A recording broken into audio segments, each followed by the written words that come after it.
Admiral of the Empire stared at the tactical display with growing irritation. The small blue-green planet designated as Sol 3 had been marked for routine subjugation 3 standard cycles ago. Yet here they were, still orbiting at the edge of what these primitive humans called their solar system. "Status report," he commanded, his 4 arms gesturing impatiently at the bridge crew. "Sir, preliminary scans confirm the inhabitants are barely past nuclear technology. No energy shields, no plasma weapons, no faster-than-light capability. Their most advanced weapons appear to be chemical projectiles and crude explosives," reported his intelligence officer, Lieutenant. His mandibles clicked in amusement. In his 200 years of military service, he had overseen the conquest of 47 worlds. This would be the easiest yet. The Empire's standard protocol was simple: deploy orbital bombardment to eliminate major population centers, then send ground forces to mop up survivors and establish mining operations.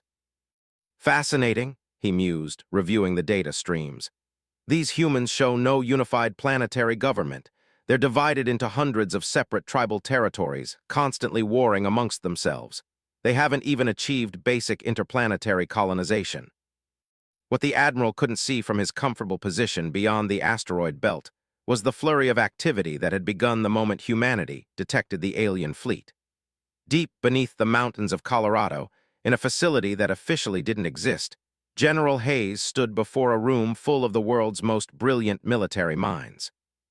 "Ladies, we have confirmed extraterrestrial contact," she announced without preamble, "and they're not here to trade recipes." The assembled officers represented every major military power on Earth. For the first time in human history, the differences between American, Russian, Chinese, British, German, and Israeli military doctrines seemed trivial. Colonel Way of the People's Liberation Army sat beside General of the British SAS. Major of compared notes with Captain of the U.S. Navy SEALs. "What do we know about their capabilities?" asked General. Hayes activated the holographic display. 37 ships, ranging from frigate class to what appears to be a dreadnought. Advanced energy weapons, force fields, faster-than-light travel. By every conventional measure, we shouldn't stand a chance. "But," prompted Colonel, recognizing the tone of a career soldier who had found an angle. "But they don't know what they're dealing with," Hayes replied grimly. "Our xenobiology team has been analyzing their communication intercepts. These have conquered 47 worlds in the last 2 centuries.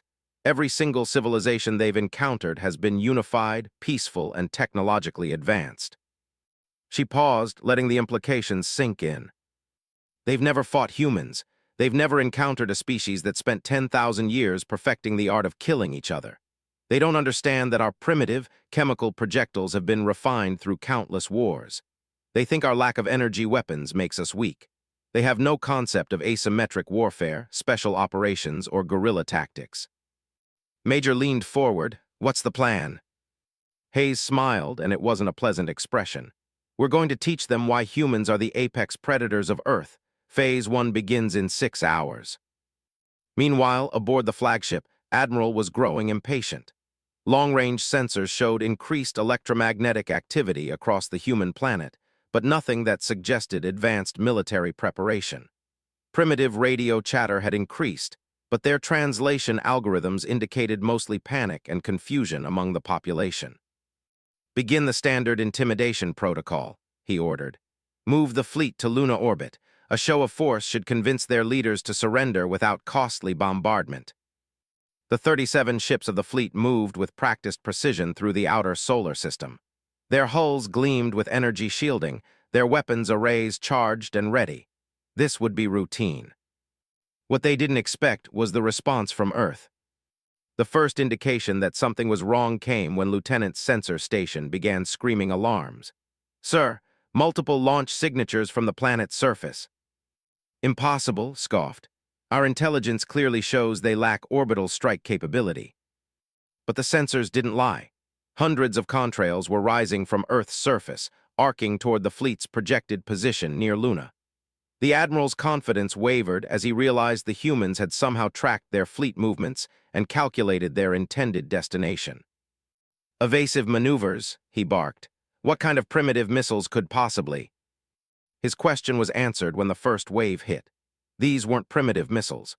They were Minuteman III ICBMs, retrofitted with experimental guidance systems and carrying payloads that had been hastily modified by the world's best nuclear physicists. The humans couldn't match alien shielding technology, but they understood that any force field had limits.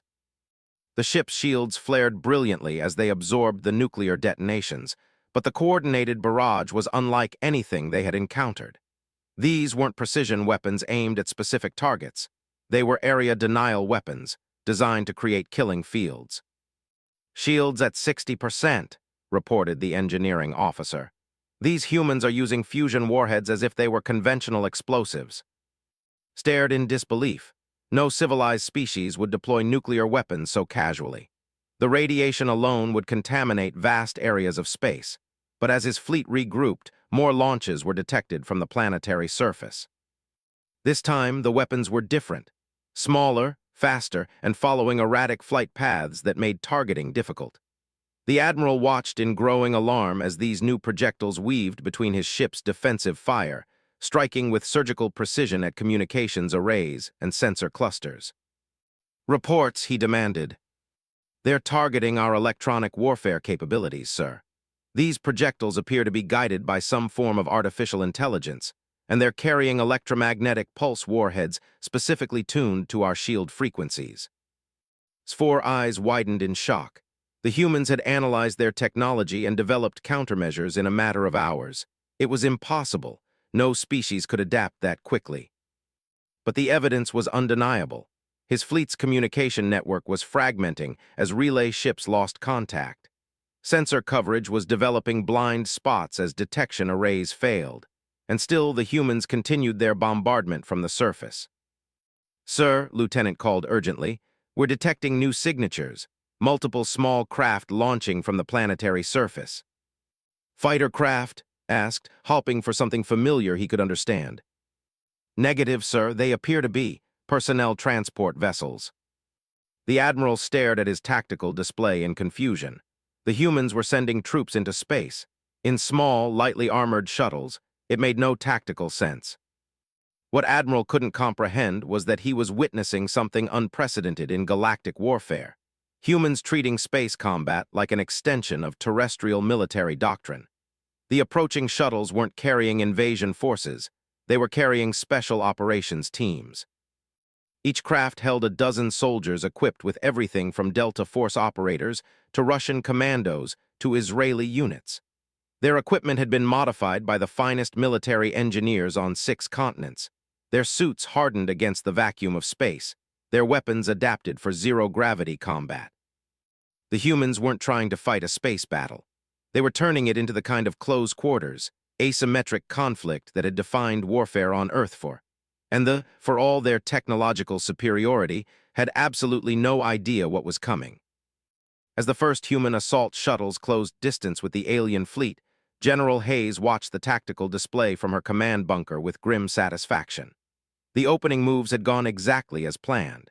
The aliens expected orbital bombardment and shield versus shield exchanges.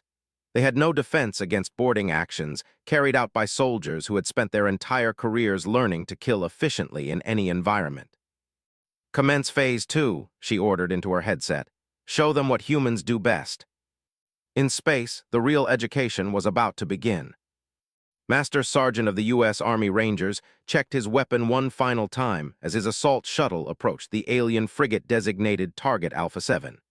Beside him, of the German KSK ran diagnostics on his suit's oxygen systems, while Senior Lieutenant of the Japanese Special Forces Group tested her magnetic grapples.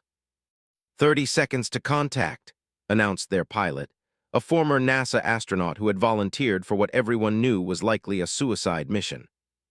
Had fought in Afghanistan, Iraq, and Syria.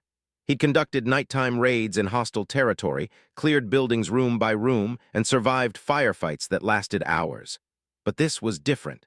This was humanity's first and possibly last chance to prove they belonged among the stars. "Remember the briefing," he said into his comm unit. "These aliens have energy shields and plasma weapons, but their ship designs show they've never faced boarding actions. They build for space combat, not internal security. We use that against them."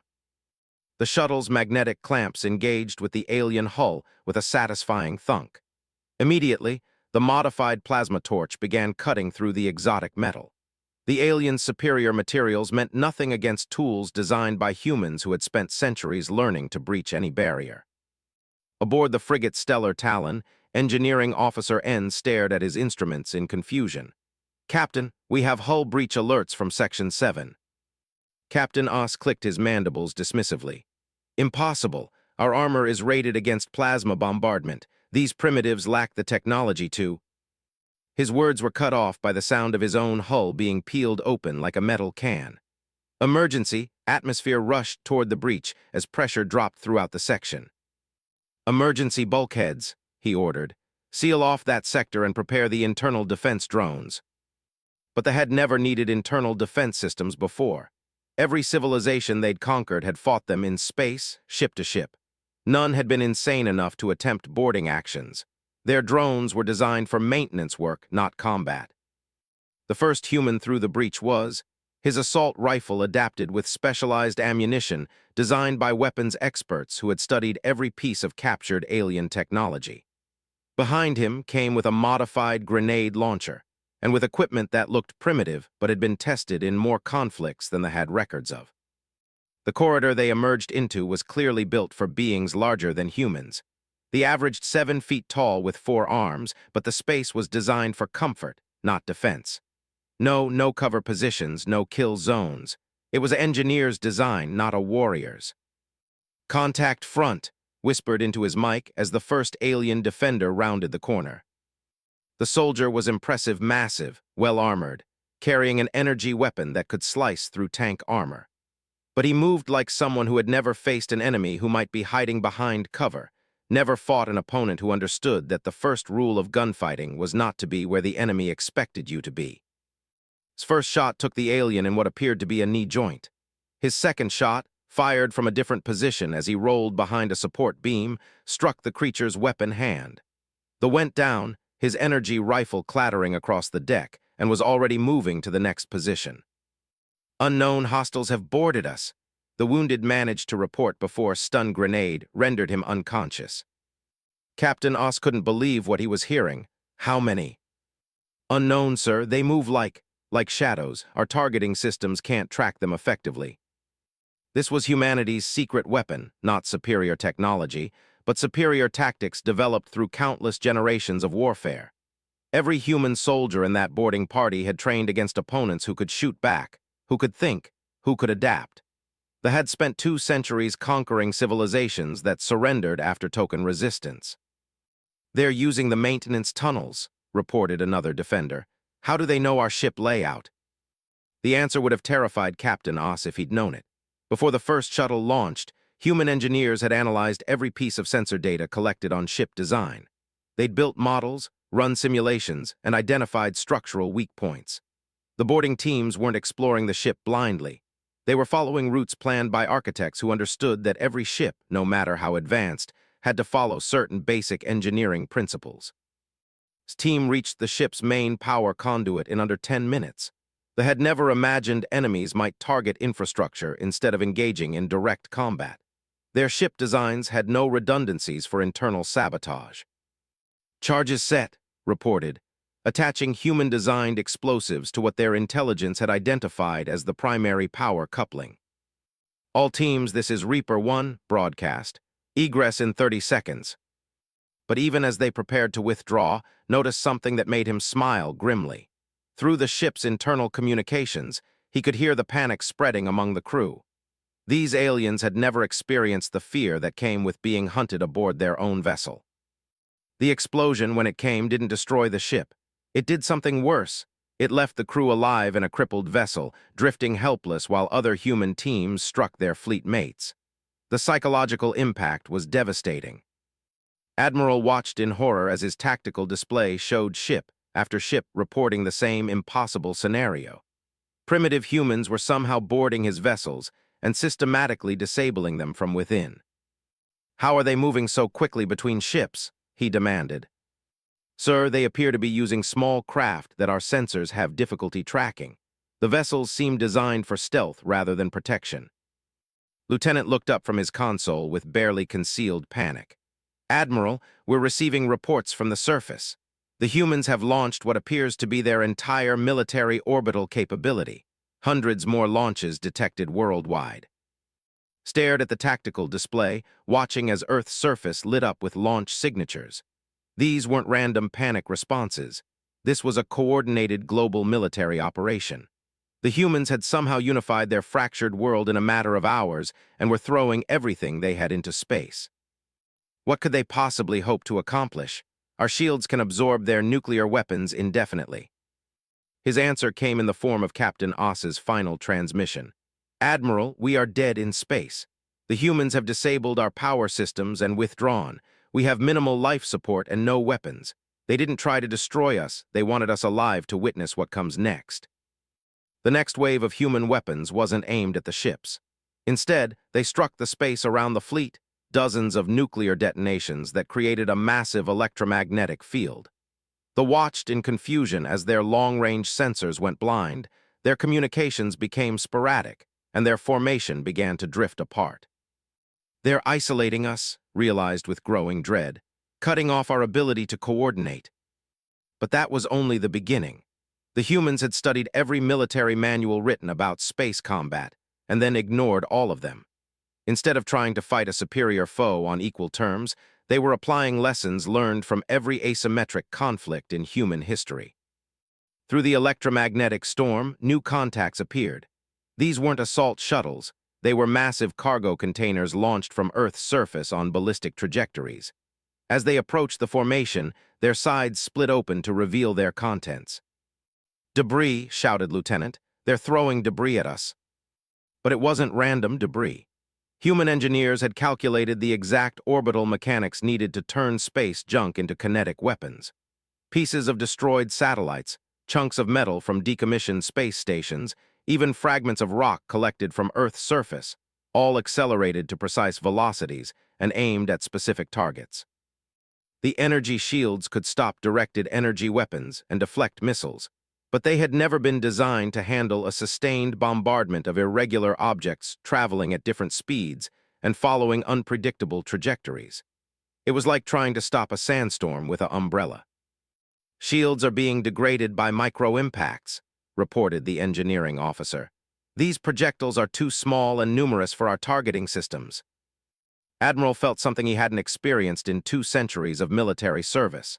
The cold realization that he was facing an enemy who fought by completely different rules. The humans weren't trying to win a clean space battle. They were turning the entire engagement into the kind of chaotic, brutal conflict that had shaped their entire species. And in the depths of space, more human shuttles were already closing on their next targets, carrying soldiers who had trained their entire lives for exactly this kind of impossible mission. Colonel Sarah Mitchell of the Canadian Special Operations Forces Command pulled herself through the twisted wreckage of what had once been a destroyer's command bridge. Her team had spent 40 minutes methodically working their way through the ship, not to destroy it, but to capture it intact. "Intel package secured," reported Sergeant Williams, downloading data from the alien computer systems. "These guys keep detailed records of every civilization they've conquered." Mitchell nodded grimly. The data would be invaluable, but what struck her most was the sterile, clinical nature of the ship's design. Everything was clean, efficient, designed for beings who had never expected to face real opposition. They had built their fleet for intimidation and bombardment, not actual combat.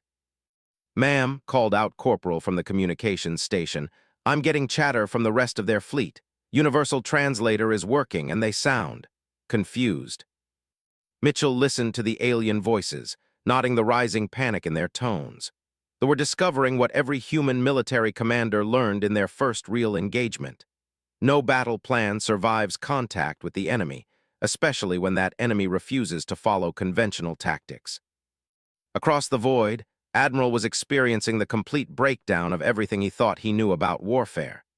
His mighty fleet, which had conquered nearly 50 worlds, was being systematically dismantled by beings who shouldn't have been able to reach orbit.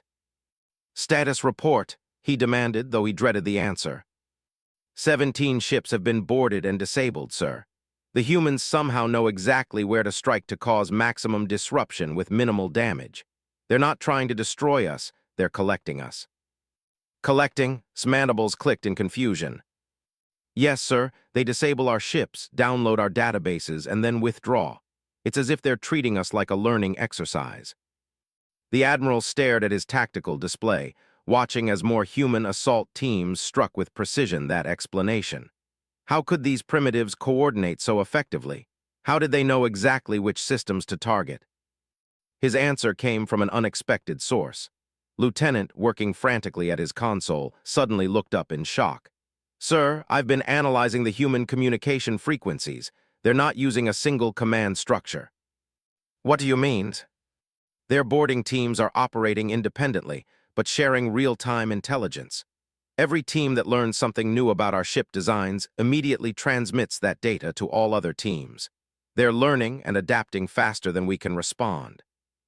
Felt a chill run through his exoskeleton. The humans weren't just fighting them. They were studying them, treating the entire battle as a massive intelligence-gathering operation. Every ship they boarded taught them more about technology and tactics. Sir, the communications officer's voice cracked with strain. The humans are transmitting on our emergency frequencies. They want to communicate. On screen, General Hayes appeared on the display, speaking from her command bunker beneath Earth's surface. Her expression was calm, professional, and utterly terrifying in its confidence. Admiral of the Empire, I am General Hayes of the United Earth Defense Force. I believe we need to have a conversation. Struggled to maintain his composure. You know my name. We know quite a bit about you, Admiral. Your service record, your conquest of 442B, your tactical preferences, even your family back on Zephyr Prime. Information is readily available when you board someone's flagship and access their personal files. The Admiral's 4 eyes widened in horror. His flagship, but the humans had never approached his command ship. It was surrounded by the heaviest defenses in the fleet. Hayes seemed to read his confusion. Oh, you didn't notice? Stealth insertion team hit your vessel 3 hours ago. Your security systems are designed to stop ships and energy weapons, not individual soldiers trained in infiltration.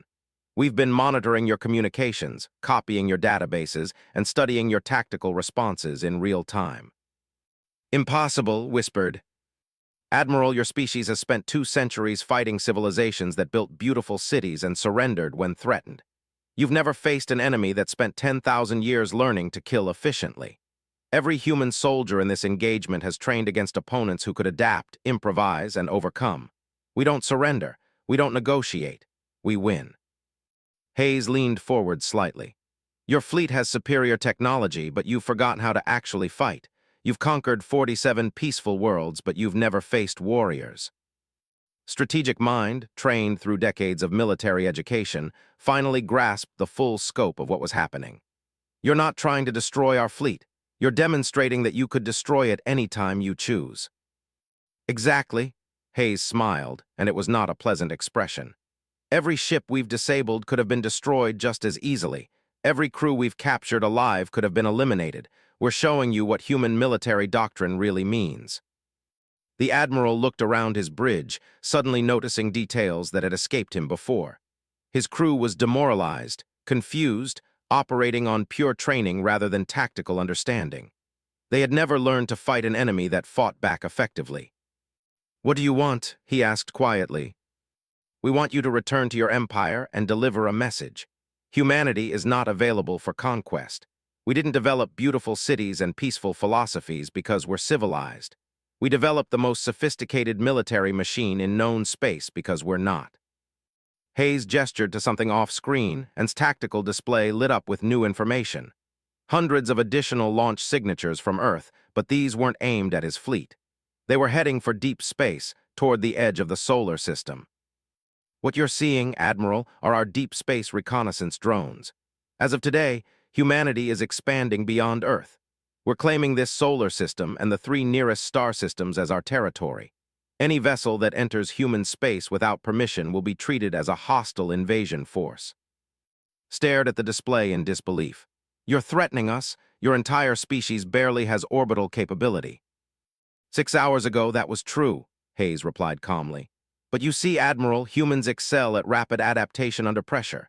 We've just demonstrated that our primitive technology is perfectly capable of dismantling your fleet.